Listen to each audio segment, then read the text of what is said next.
Every summer when I was a child, my family would visit our relatives in the northwest of Ireland, in a rural, low-populated region called Donegal. Leaving our home in England, we would road trip through Scotland, before taking a ferry across the Irish Sea. Driving a further 3 hours through the last frontier of the United Kingdom, my 2 older brothers and I would know when we were close to our relative's farm, because the country roads would suddenly turn bumpy as hell. Donegal is a breathtaking part of the country. Its Atlantic coastway is wild and rugged, with pastoral green hills and misty mountains. The villages are very traditional, surrounded by numerous farms, cow and sheep fields. My family and I would always stay at my grandmother's farmhouse, which stands out a mile away, due to its bright, red-painted coating. These relatives are from my mother's side, and although Donegal, and even Ireland for that matter, is very sparsely populated, my mother's family is extremely large. She has a dozen siblings, which was always mind-blowing to me, and what's more, I have so many cousins, I've yet to meet them all. I always enjoyed these summer holidays on the farm, where I would spend every day playing around the grounds and feeding the different farm animals.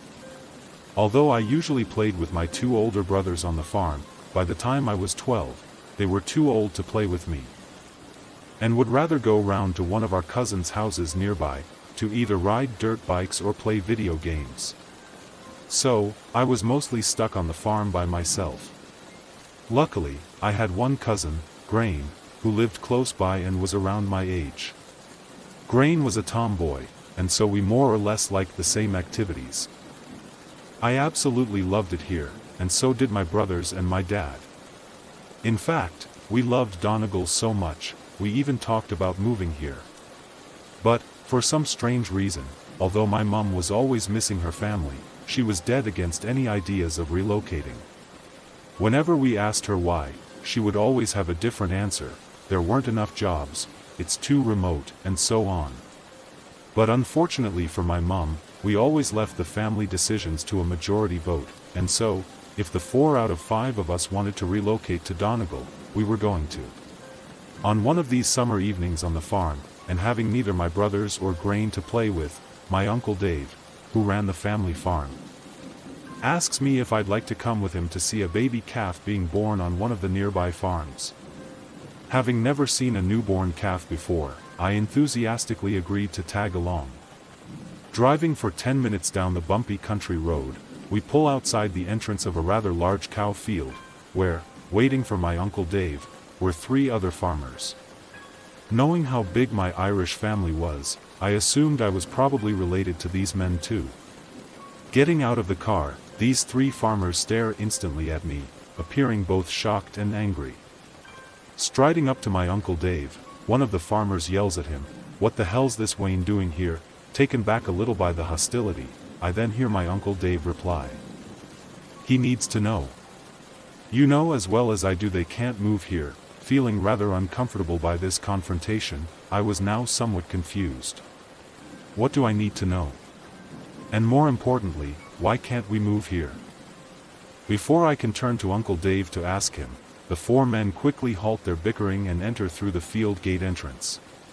Following the men into the cow field, the late evening had turned dark by now, and not wanting to ruin my good trainers by stepping in any cowpats, I walked very cautiously and slowly, so slow in fact, I'd gotten separated from my uncle's group. Trying to follow the voices through the darkness and thick grass, I suddenly stop in my tracks, because in front of me, staring back with unblinking eyes, was a very large cow, so large, I at first mistook it for a bull. In the past, my Uncle Dave had warned me not to play in the cow fields, because if cows are with their calves, they may charge at you. Seeing this huge cow, staring stonewall at me, I really was quite terrified, because already knowing how freakishly fast cows can be, I knew if it charged at me, there was little chance I would outrun it. Thankfully, the cow stayed exactly where it was, before losing interest in me and moving on. I know it sounds ridiculous talking about my terrifying encounter with a cow, but I was a city boy after all. Although I regularly fed the cows on the family farm, these animals still felt somewhat alien to me, even after all these years. Brushing off my close encounter, I continue to try and find my Uncle Dave. I eventually found them on the far side of the field's corner. Approaching my uncle's group, I then see they're not alone. Standing by them were 3 more men and a woman, all dressed in farmers' clothing. But surprisingly, my cousin Grain was also with them. I go over to Grain to say hello, but she didn't even seem to realize I was there. She was too busy staring over at something, behind the group of farmers. Curious as to what Grain was looking at, I move around to get a better look, and what I see is another cow, just a regular red cow, laying down on the grass. Getting out my phone to turn on the flashlight, I quickly realize this must be the cow that was giving birth. Its stomach was swollen, and there were patches of blood stained on the grass around it. But then I saw something else. On the other side of this red cow, nestled in the grass beneath the bushes, was the calf, and rather sadly, it was stillborn. But what greatly concerned me wasn't that this calf was dead. What concerned me was its appearance. Although the calf's head was covered in red, slimy fur, the rest of it wasn't. The rest of it didn't have any fur at all, just skin. And what made every single fiber of my body crawl was that this calf's body, its brittle, infant body, it belonged to a human. Curled up into a fetal position, its head was indeed that of a calf. But what I should have been seeing as 2 front and hind legs, were instead 2 human arms and legs, no longer or shorter than my own. Feeling terrified and at the same time, in disbelief, I leave the calf, or whatever it was, to go back to Grain, all the while turning to shine my flashlight on the calf, as though to see if it still had the same appearance. Before I can make it back to the group of adults, Grain stops me. With a look of concern on her face, she stares silently back at me, before she says, "You're not supposed to be here." It was supposed to be a secret. Telling her that Uncle Dave had brought me, I then ask what the hell that thing was. "I'm not allowed to tell you," she says. This was supposed to be a secret. 20 or 30 so minutes later, we were all standing around as though waiting for something, before the lights of a vehicle pull into the field and a man gets out to come over to us. This man wasn't a farmer, he was some sort of veterinarian. Uncle Dave and the others bring him to tend to the calf's mother, and as he did, me and Grain were made to wait inside one of the men's tractors. We sat inside the tractor for what felt like hours. Even though it was summer, the night was very cold, and I was only wearing a soccer jersey and shorts. I tried prying Grain for more information as to what was going on, but she wouldn't talk about it, or at least, wasn't allowed to talk about it. Luckily, my determination for answers got the better of her, because more than an hour later, with nothing but the cold night air and awkward silence to accompany us both, Grain finally gave in.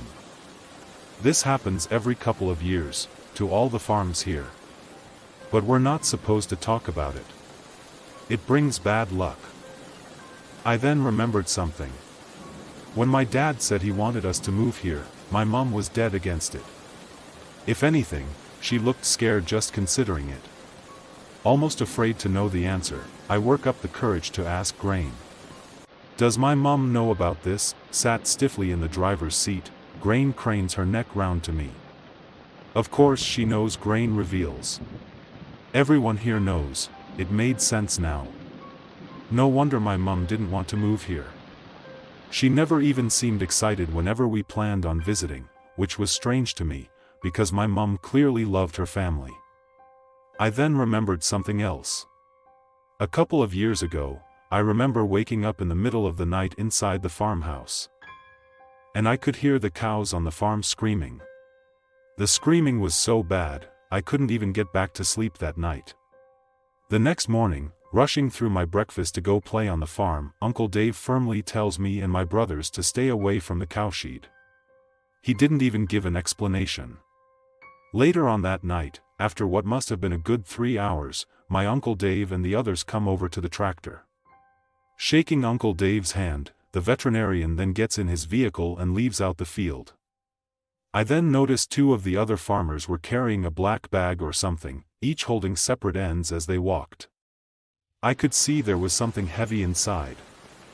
And my first thought was they were carrying the dead calf, or whatever it was, away. Appearing as though everyone was leaving now, Uncle Dave comes over to the tractor to say we're going back to the farmhouse, and that we would drop grain home along the way. Having taken grain home, we then make our way back along the country road, where both me and Uncle Dave sat in complete silence. Uncle Dave driving, just staring at the stretch of road in front of us, and me, staring silently at him. By the time we get back to the farmhouse, it was 2 o'clock in the morning, and the farm was dead silent. Pulling up outside the farm, Uncle Dave switches off the car engine. Without saying a word, we both remain in silence. I felt too awkward to ask him what I had just seen, but I knew he was waiting for me to do so.